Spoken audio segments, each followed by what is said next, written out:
Hello students, welcome to Sri Jayendra's Ring Zone classes. I'm your friend and mentor for coming classes with respect to physics. This is lecture number 9 of a unit Mechanical Properties of Fluids. So let's begin with today's class. In today's session we are going to discuss concept of capillarity. So first, what capillary is all about. Let's look at this pipe, or you can say this is one of the string, or you can say a hair size thin string. It's the inner diameter of this tube is very small, and this tube is as thin as a hair follicle. So a capillary tube looks something like this, and the word capilla in Latin means hair, so this tube is known as the capillary tube. Now let us understand what capillary action is. Let's have a look. So let's take the situation that this is one of the container, and in this container you have filled up, let's suppose a water is there. So if this container is filled with the water, and let's suppose this is one of the capillary, that this capillary has been put inside this container. So as soon as this capillary tube is put inside the water, we observe that the water rises in the capillary tube.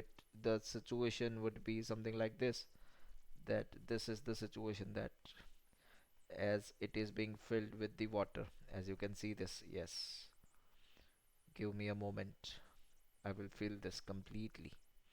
Yes, I hope this is clear. Yes, so this rise in the liquid, this is the H. This is what we call as the capillary rise. Yes, so let us put a capillary tube in this beaker, and let's suppose this is the different case. In this case we have a mercury in it, and when we put a mercury in it, as soon as the capillary tube is put inside the mercury, we observe that mercury falls in the capillary tube. That, let's suppose this is the normal layer, and this is the, so this is not height, this is the depth of the mercury. So now I understand that, you must understand that, let's suppose observe this situation by replacing a water, and let's see what happens. So in this slide I have seen both the situations, that this is the capillary, when this is the capillary action when water has been filled over this, and this is the capillary action when mercury has been filled over this. That why this happens, because there is a rise in the water or fall in the mercury. This action or this task is considered as the capillary action. Let's have certain quick questions. The diameter of the capillary tube, the diameter of the capillary tube, yes, it is very small. Next, it's a rise of a liquid, and a capillary tube is known as, yes, rise in a capillary tube.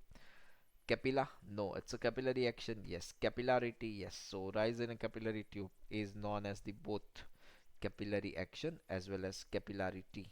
I hope this is clear. Next, capillary action takes place because of, yes, it do takes place due to pressure difference between these two ends. Next, instead of capillary tube, if we put a straw into a liquid, will there be capillary action? I should say no, because no pressure difference will be there. I hope this is clear. And one more thing, for creating a capillary action, the diameter of this pipe should be very small. It's just like a hair size diameter would be required. When you consider a straw, its diameter would be much larger, and as its diameter is much larger, you are not having the capillary action. I hope this is clear. Now let's derive this capillary action. That, let's suppose, look at this. We can see this, that this is the container, and in this container a water has been filled, and when water has been filled there is a rise in the liquid, and this rise in the liquid can be represented by the H. Let's derive the value of this H. So what happens is that when this has been increasing, this is the meniscus, as you can see this. If I make a surface tension over these 2 points, that this is the one angle and this is the another angle, and these two are the angles theta and theta. So if this is the surface tension T, this could be considered as a T cos theta, and this could be right as a T sin theta. A same way, this is the surface tension T. For this it's a T cos theta, and this could be written as T sin theta. As you understand that this T sin theta and this T sin theta is going to cancel out each other, and what I have been left, whatever I have been left, it's with the force which is equals to T cos theta plus T cos theta, but this is surface tension. So basically what I understand is F is equals to T into L. So I need to multiply this T dash with a length, and that is equals to this total force, it's a 2T cos theta, because it's a T cos theta into T cos theta, and that would be multiplied by 2 pi r. So this is equals to T cos theta into 2 pi r, that should be equals to W, and W is the weight of this liquid. So it's a T cos theta multiplied by 2 pi r. That would be equals to mg. So this force, which is what we call as a T cos theta into 2 pi r, pulls the water in the upward direction, and water starts moving in the upward direction. So now let's look at this. It's a T cos theta into 2 pi r, that is equals to mg. If I replace this mass with the volume into density, it will look like this. It's a V into density into G, and this volume could be replaced by area into H. So this is area into H into rho into G. This is equals to T cos theta into 2 pi r. And from this, if I put up the value of the area, which is equals to pi r square, I have been left with this many relations only. It's a 2T cos theta, that is equals to R into H into rho into G. So from this it's an H which is equals to 2T cos theta divided by R rho G. So this is the relation. Let's have a look. It's an H, it's a 2T cos theta divided by R into rho into G, where H, it is the rise of the rise of the fluid in capillary.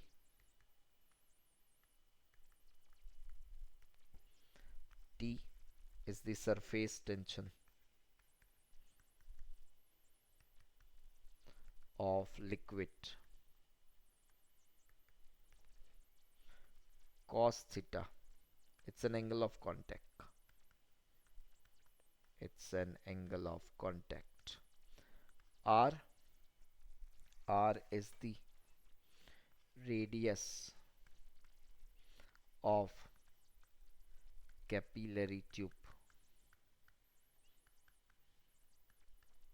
Rho, it's a density of fluid,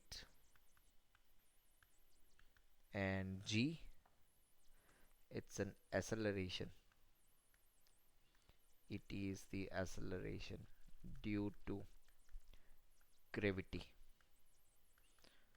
So this is the relation which we could have. It's an H, that is equals to 2T cos theta divided by R into rho into G. This is H. I hope this is clear. Is it clear? Is it clear? This is H is equals to 2T cos theta divided by R rho G. So it is having a dependency on many of the factors. Let's have a look. This H depends on the surface tension T. This depends on the cos theta. This depends again inversely proportional to the 1 by R. It's a density, and this is 1 by G. So look at this. It's a list of the parameters on which it depends. So it is a very high list of parameters on which it depends. I hope this is clear. So as it depends on many of the options, we have a question from each one of this. I hope this is clear. Now let's first take the case of the cos theta. That as we have studied in the previous class, that if this was the situation, and let's suppose water has been filled in this was the case of the water, and if I dip a certain capillary in this, then water will rise up something like this is H. But if the same situation happens with the mercury, it is something like this,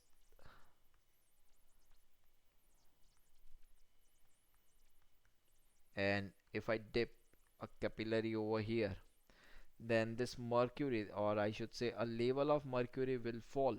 It is something like this. I hope this is clear. So this is the case of mercury. Why this happen? As we understand that this H is directly proportional to the cos theta for water and glass. For water and glass, this theta is acute. Generally it is 0 degree, but it is in the range of the acute, and so H is positive. I hope this is clear. So that's why this H is positive, and for this it's an H directly proportional to the cos theta, and for mercury, it's for mercury and glass, this theta is obtuse. As this theta is obtuse, H is negative, and as this H is negative, this has fallen this level. It's an H. I hope this is clear. Is it clear? Is it clear? Are you sure? Great. Let's look at the next question. If one of the capillary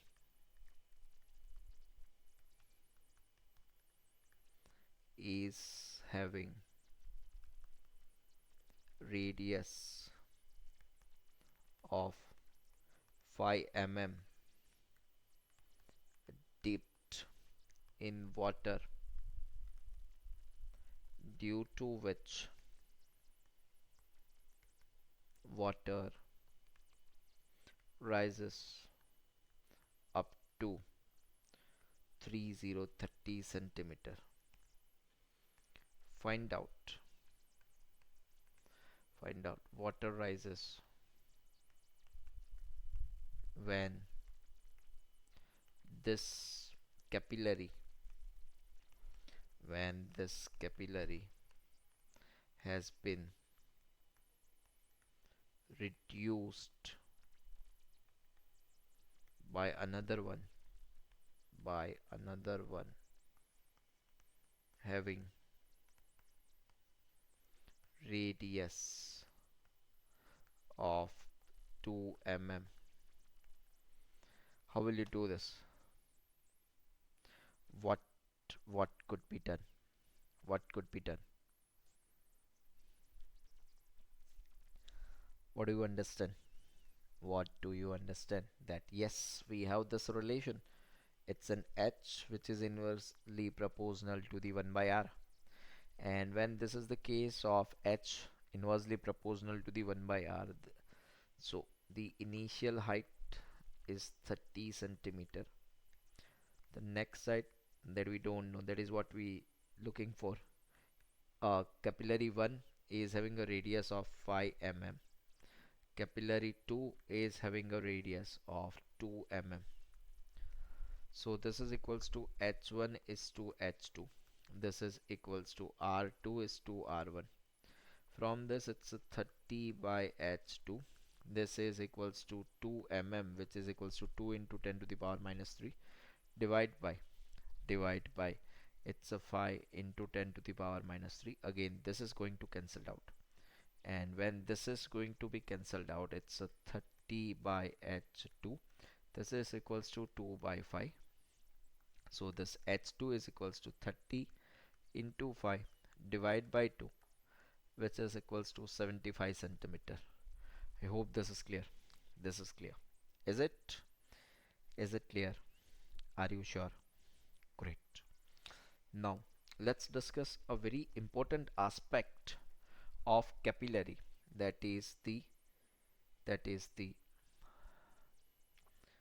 insufficient that is the insufficient length of capillary. It is the insufficient length of the capillary. Now let's take an example and understand this concept, what it is. Let's suppose this is the container, and this container is filled with the fluid. This is the situation, and as let's understand the situation that this has been filled with the fluid, and due to this fluid, yes, this length has been increased, and this is height h. If height h is of 2020 centimeter, and now capillary has been cut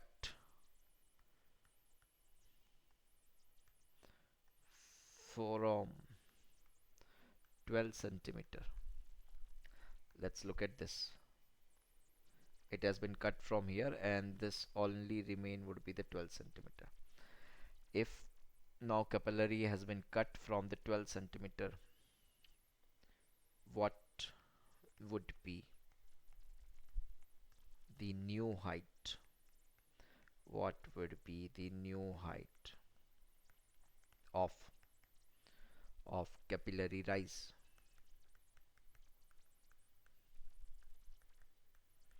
So how will you understand this? First thing you must understand that if this capillary having sufficient length, if this capillary is having sufficient length, then the water could rise up, or this fluid could rise up in this capillary by 20 centimeter, and it has been already 20 centimeter. Now what you have done is that you have cut this capillary, from a 12 centimeter, and as you have cut this capillary from 12 centimeter, it is not having a chance to get up. So for this now a liquid will rise itself to maximum possible length of capillary, which is 12 centimeter in this case. And one more thing, that fluid is not going to overflow. Fluid is not going to overflow from the capillary,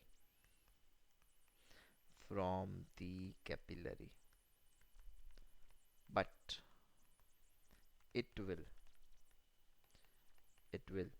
remain steady at maximum possible height of capillary, which is 12 centimeter in this case. I hope this is clear. Is it clear? Is it great? Do you have any doubts? Is there anything? Is there? No? Great. Now let's discuss the different cases of the insufficient length of the capillary. That let's suppose this is the situation that this is the container and this container is being filled with the fluid, and this is the capillary which has been dipped in the container, and let's suppose this container is moving downward with acceleration a, and that would be equals to g. So if I understood the situation, it would be h is equals to 2t cos theta divided by r multiplied by rho into g effective. When I say it's a g effective, this is equals to 2t cos theta divided by r into rho into g effective will be equals to g minus a. If this is equals to g minus a, this a is equals to h is equals to 2t cos theta divided by r into density into this g effective will be equals to 0. And if this is 0, this a is infinite. So as this h is infinite, this is not possible to rise at the infinite level. But even in this case, this will rise to maximum possible height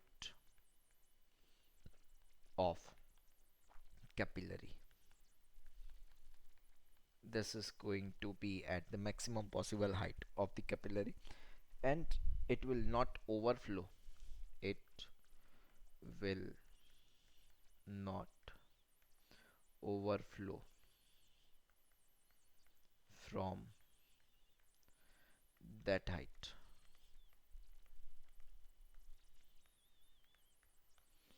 I hope this is clear. One more case. Let's have a look. Let's suppose if container and capillary are taken to the artificial satellite.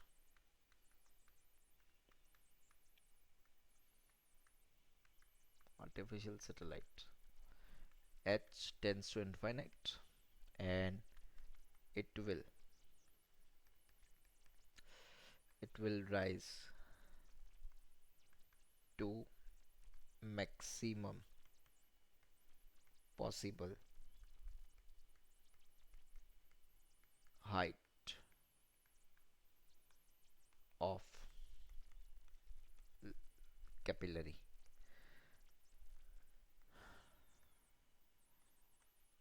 I hope this is clear. Is it clear? So do you understand this? It will rise to the maximum possible height of the capillary, and it is not going to overflow. It is not going to overflow from that place. I hope this is clear. Is it clear? Is it? Now do you have any doubts? Is there anything? No? Do you understand this completely? Have you? Have you got this? Great. Now, now let's discuss certain quick questions based on this. In case of a water in a beaker, water blank in a capillary tube, yes, it rises to a capillary tube. Next, if the radius of the capillary tube is increased, that this was the relation, it is h, which is equals to 2t cos theta divided by r rho g. If this radius is increased, then this h will decrease. It's a rise in the level of the liquid will decrease. Yes, this is the correct answer. Next, it's a rise of a liquid in capillary tube does not depend upon, yes, angle of contact, yes, it's a density of the fluid, yes, radius of the capillary, yes, atmospheric pressure, no. So it is not going to depend on the atmospheric pressure. Next, meniscus of mercury in capillary A's. Yes, its meniscus will be a convex, and as meniscus is convex, its angle of contact that we call as a cos theta is negative. And as its meniscus is negative, it is going to a level of fluid will be fall in the liquid. I hope this is clear. Is it clear? Do you understand this? Have you got this? Great. Now in the in the lecture number 7, we have discussed the surface tensions, and let's cover the effect of impurities on the surface tension in this session. So just consider this and let's have a look. Effect of impurities. The surface tension depends upon the degree concentration of the solution and the nature of the solute. So if the solute is highly soluble, then the surface tension of the liquid will increase. And if the solute is less or sparingly soluble, if the solute is less or sparingly soluble, then the surface tension of the liquid is decreased. So it's the addition of soap or detergent as well as phenol decreases the surface tension of the water, and they can wash the clothes very easily. Now let's discuss the effect of temperature. The surface tension of the liquid is decreases with the increase in temperature, and this surface tension of the liquid will become a zero at a particular temperature. That temperature we call as a critical temperature of that liquid, and this could be written as it's a T is equals to T naught into bracket 1 minus theta into T, where T and T naught are the surface tensions at theta degree Celsius and 0 degree Celsius respectively, and theta is the temperature coefficient of the surface tension. So for moderately low temperature, difference the variation in the surface tension with the temperature.